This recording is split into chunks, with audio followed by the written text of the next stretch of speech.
American way, throwing bets like haymakers. UFC Fight Night, no faking these heartbreakers. Punch stats, bankrolls, and scorecards never fold. Etoft21sports talking bold like this catch and goal. Erik saying underdogs got swagger. Weight counter champs got a granite jaw, won't stagger. Money on the line, bets as sharp as a dagger. Hot cops, bling, flashing lights, heavyweight bagger. Etoft21 clashing lines, no surprise. Erik Wade in the ring, shouting on, shooting high. Fight night dreams, cold cash gleam in their eyes. Betting broad, UFC calls on the podcast sky. We have reached the part of the podcast and we're talking some UFC Fight Night 272. And who better to come on than the man, the myth, the legend, Wade. He is not related to Justin Timberlake. Someone asked me that. Wade, how you doing, man? Yeah, someone told me you look like JT, dude. I'm not sure I want that. Is that a compliment, maybe? Dude, I don't know, man. It was right after he got his DUI. I don't know if that's a good thing or a bad thing. Shit. Yeah, I mean, I'm doing pretty good, man. Glad to be back. I believe we missed last 2 weeks, maybe, is college basketball. I'll be honest, more dude, important than UFC. So, dude, I don't mean to be a dick, but I was engulfed in college basketball, and then the following week I was home dealing with some parent stuff and some family stuff. Yep. I will say this though, for those who are ever in the Mount Pleasant, Michigan area, when you're going into town, there's this place called the Barn Door. Okay. It is a bar in an old barn. Phenomenal. I'm down. Phenomenal. I had some tots. I had a fucking olive burger.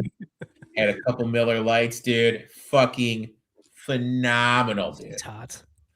Phenomenal, dude. So if you're ever going into CMU, hey, next year, dude, you got an invite to go to Sacramento State CMU. You're driving in, dude. Stop. Let's go. I love you said tots. It kind of reminded me of a Napoleon Dynamite there. Dude, fucking great. Tots. Great movie. Dude, so we're here on a Friday. I get the Rockies in the background sitting on a +9.5 live, which is insane to say out loud. But let's go. You know, you're rocking your A stuff. You know, you're going to the game tonight. Let's dive right into it, man. It's been a while. Those tuning in or listening for the first time, each got three best bets. We're going to build you a DFS lineup. This card is a brutal card. So because of that, 2 of our 3 are absolutely the same. So let's jump on with the first fight, and then I'll tell you say why you like Pereira. I'll say why I like Pereira. Sure, I'm gonna go with Alice Pereira money line over Haley Cowan. I got that -120 over at Bet365. I just believe that this fight is going to start and end on the feet here. You know, Pereira, she's still early in her career. But she brings, I believe, what looks like a composed and technical striking style. She doesn't really overwhelm you with volume, but I believe she's really calculated. She's really defensively sound, and she avoids a lot of unnecessary damage. Looking at the stats, she's sitting at right now 72% striking defense. I think that matters, especially in this matchup here. And I think she also got her little UFC debut jitters out of the way in her last fight. It almost looked like she was frozen in some of that fight. She really wasn't looking to attack. And I think that'll change with this fight. Because I think Haley Cowan's just going to bring it to her. She's far more hittable. She absorbs more strikes than she lands, which really shows a clear defensive gap on the Cowan side. And I think that even increases more when she's pressured. Looking at the stats for her, it looks like she really should have lost 4 of her last 5 fights if she wasn't gifted a win in one of those split decision wins. So, you know, while she does have the grappling upside, I just don't think she's shown consistent ability to control her opponents. And I just don't think she's going to be able to get Pereira in a position where she can control her in this fight. So just based on the biggest defensive gaps between both fighters, I just think Pereira is going to keep it more clean. And I mean, you know, like we talked about off air, I could see her knocking her out too, but maybe a double chance on knockout win by decision is probably a pretty good look here. I'm not sure. The odds are probably, I don't know what the odds would be there, but by decision, by knockout, I think she's got a couple clear paths to victory in this one. So I got to go with the younger girl here. Yeah, I got her. I didn't get a good price as you. I got her at -127. Only 20 years old, rising Brazil striker, massive potential, tall for the division, athletic, legitimate knockout career. Finished four of her fights in the first round. Had a tough debut against Redone in September of 2025, losing by a split decision. fight in my eyes was a learning experience. I think she's going to come in a bit sharper, more confident in this matchup. I also think it favors her strengths. Haley is experienced, tough, athletic, but she struggles with her consistency in the UFC. I think Pereira's length and precision striking should allow her to control distance, land combinations, avoid getting dragged to the clinch and grappling exchanges. And with the way that Haley's going to fight, she's going to be right there. She's not going to be moving around as Reardon did. Reardon had her in some opportunities where she could have tapped out. She was able to fight those off. I expect this fight to take place in the feet. This is going to favor Allison. Should it be in initiating action, pushing the pace, finding her range with the jabs, kicks, counters, Haley's going to try to get inside, work the takedowns. But I think Alice's takedown defense is solid and should neutralize most, if not all, those attempts. If she can stay composed, maintain her striking advantage, she's going to walk away with her first UFC win. And I really think like this is going to be the fight where we sit back and say, okay, this is why the UFC had her fighting at 19 when last time she fought she was 19, and why she's 20 on the main card and 20 on the card. You know what I mean? I think she's in a good step. And another thing with Haley, like when she came on, dude, like there was a 2-year gap and there was no significant improvement from her. Now she has a 1-year gap. You know what I mean? I don't think we're going to see anything. So, you know, I got her at minus 127. I absolutely love her. Let's go ahead. We'll save the other one we have. Why don't you jump to Ewing? Why do you like not Patrick Ewing? I'll go with not Patrick Ewing, but we'll go with Ethan Ewing here against Rafael Estevam. Honestly, I think this is my favorite fight on the card. You know, I've actually been very successful fading fighters with that infamous 0 in their loss column. And I just think that this matchup has a good shot for Ewing to give Esteban his first loss here. This matchup is sort of a classic striker versus grappler matchup, but I think the numbers on paper look like a little more fairly balanced fight, really on both sides. Ewing does bring serious volume on the feet. He lands over 5.5 significant strikes per minute. He's aggressive. He pushes the pace. He's comfortable in extended striking exchanges. As we saw in his last fight, slowing down fan favorite Malcolm Wellmaker, he really pushed him all 3 rounds. He damaged him. He hurt him, and he eventually won that fight.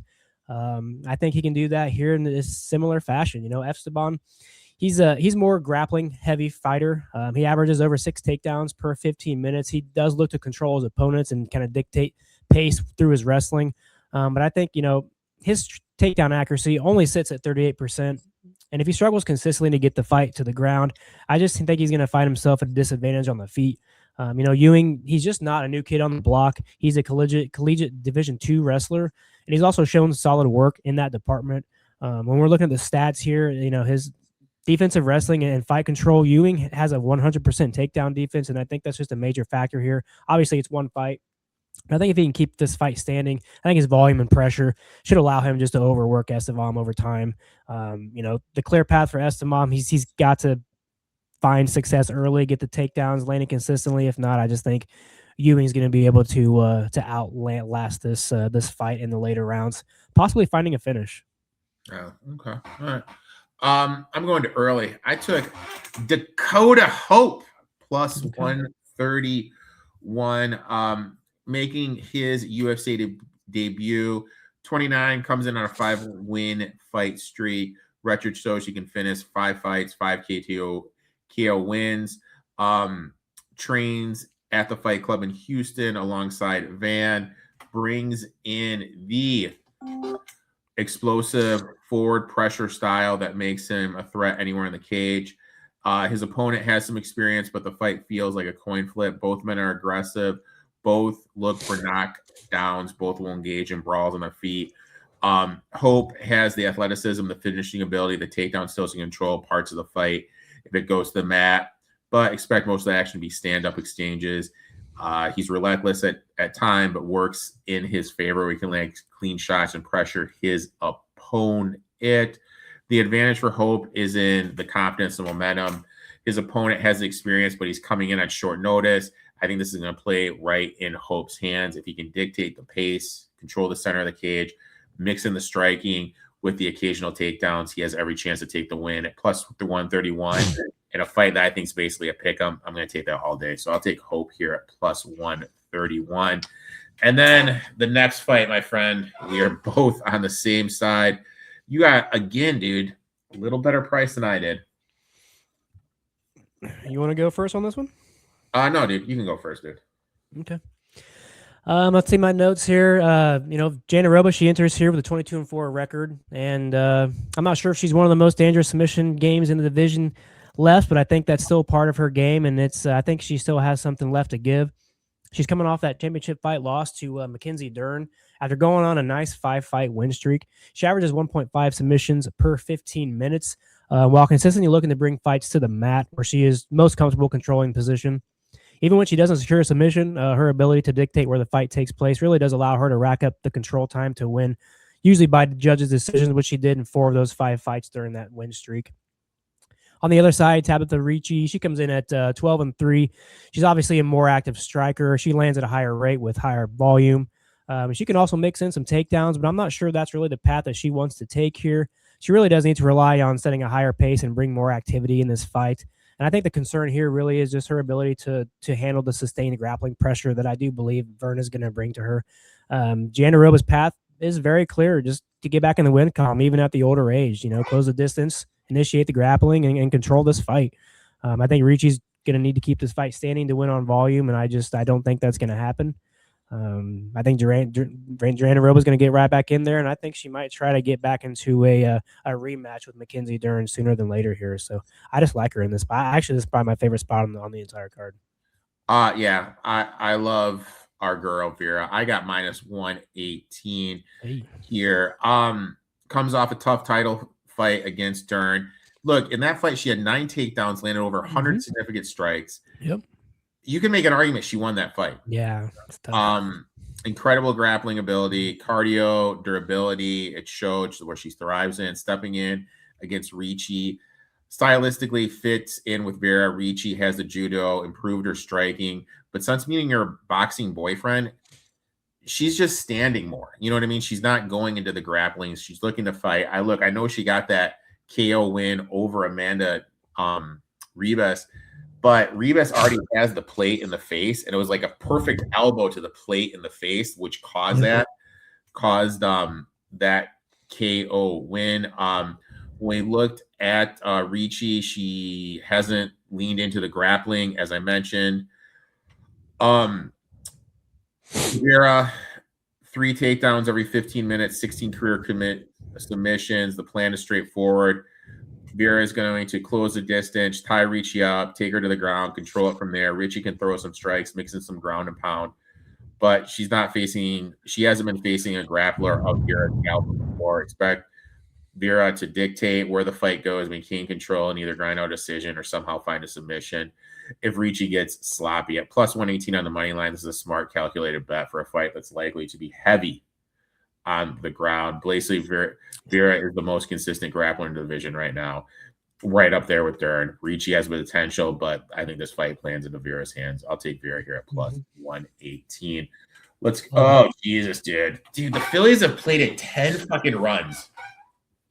Like, dude, Schrober just went yard, dude. Let's go ahead. Let's bring up the old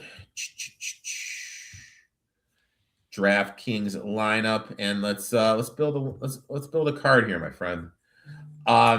So I'm looking at it right now. I'm just saying, since we both have Vera and we both have go Verna. Let's put those 2 fighters in there. Get the salary in order. All right. So why is it so blurry? Is it my computer? Or is it you?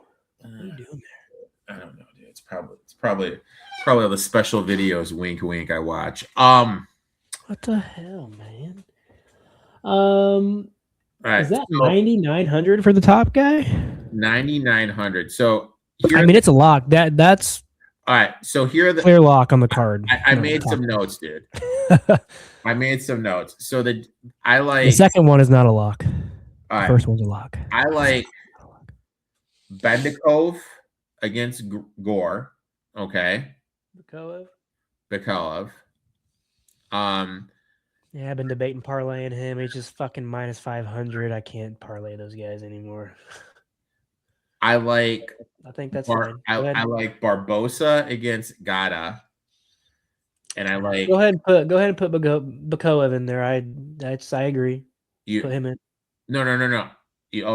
Put him. Yeah, you like Bikalev. Yeah, go ahead and just throw him in there because I agree. He's there. If he loses, I will be shocked. Now I like Barbosa. The other women, I like her. I don't want to have 3 women. Can we just maybe if it works out? I don't know. I'm torn on that fight. I can see a path for her. I don't know. I think what is your? I kind of like Pat against Thomas Peterson. Do you have any thoughts? I don't know. Yeah, I'm kind of on the. I don't know.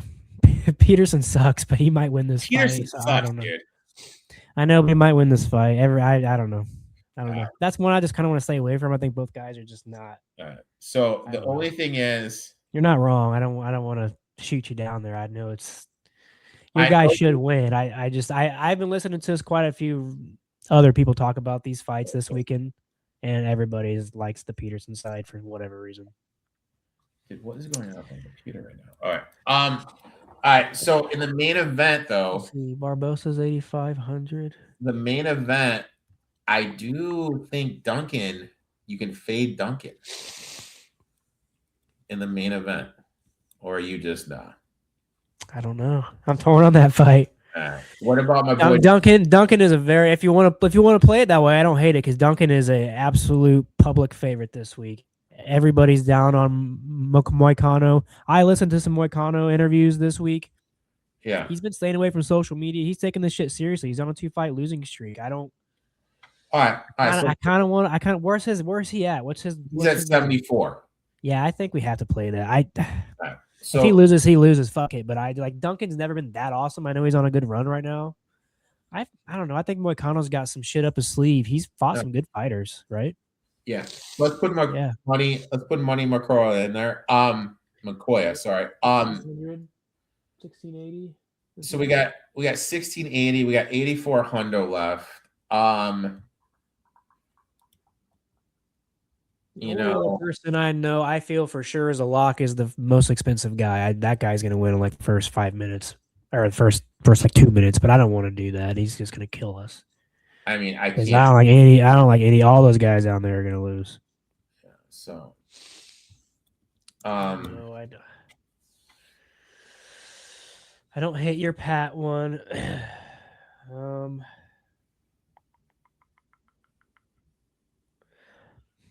I like Costa, but I just don't know. He's burned me before. When people burn me, I just hate going back to him. Yeah. I don't hate your Pat one because of the price. I mean, if we put Pat in at 82, that leaves us with 86. I know most guys don't score well when they lose. Yeah.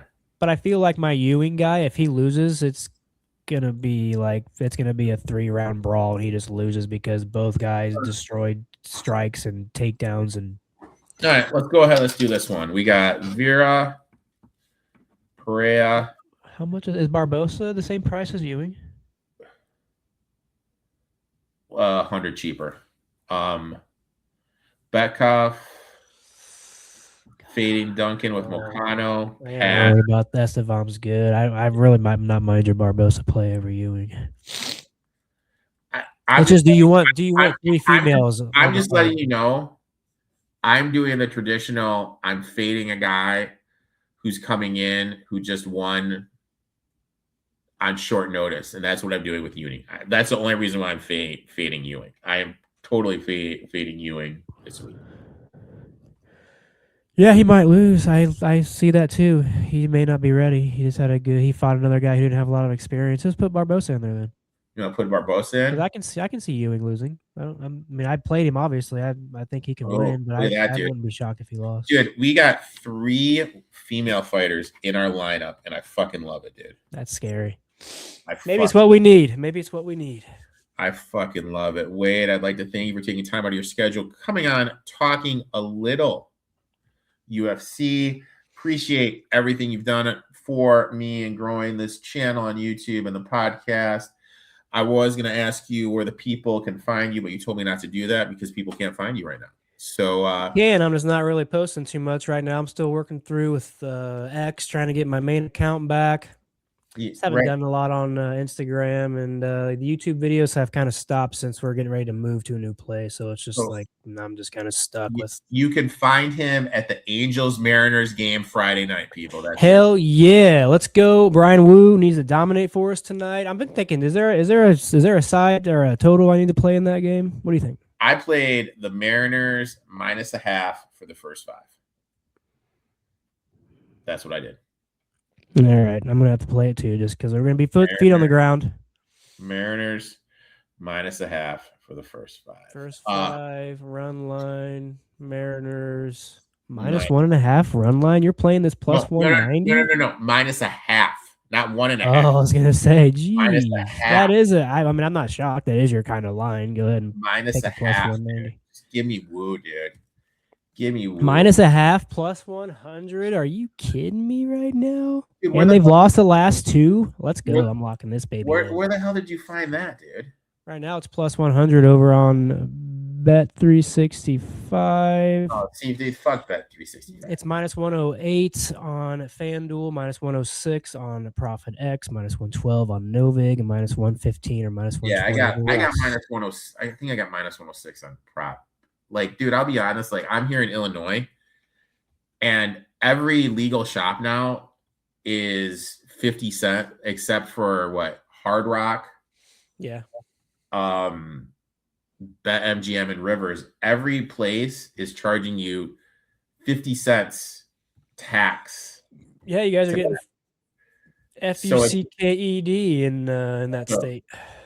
So it's like I'm offshore. I'm on the peer-to-peer stuff. Real quick, let me tell you a little. Brian, ProphetX is awesome. Let me tell you a little Mr. Wu stat, dude. Okay, Mr. Wu, for his career, if you just kind of chill ever since he came up to the big leagues and just bet him on the spread for the first 5, you are at a 23.4% ROI. Yeah, it's a good one. All I can say is his last start at the Angels, they lost 2-1 in the first 5. So we'll have to keep an eye on that. And when he's a favorite, you're just sitting at 33-18. Just a casual, and like it goes up to a casual 28.8% ROI. With Wu starting? With Wu starting, dude. Last year on the road, he was 50%. However many starts this is. I don't want to count all that, but it looks like 15, 20 starts on the road. It's a good one if you can get anything under -110. I think it's a pretty good line. On the road, it does dip down to 59% with only a 21.6% ROI. I'm a pretty big road home guy in baseball, but I know some people don't care about that shit. But he's one of my favorite pitchers to back, no question. I know he's one of your guys. You're one of your favorites to back. So. Dude, I got him real quick before I let you go. Just my Wu futures, I bet him at first to 100K is at 80. What is it? 80-1. Yeah. And him to have the most Ks at 55-1, and him to have over 200 Ks at plus 230. He had a fantastic start game 1, so there you go. 9 Ks. I did not expect him to have 9 Ks game 1, so coming out of control. Wade, appreciate you. As soon as this guy gets posted on X, give him a follow. We'll be back next week. 276, 277, whatever it is, man. 370. Yeah, big two championship fights. It'll be a good one.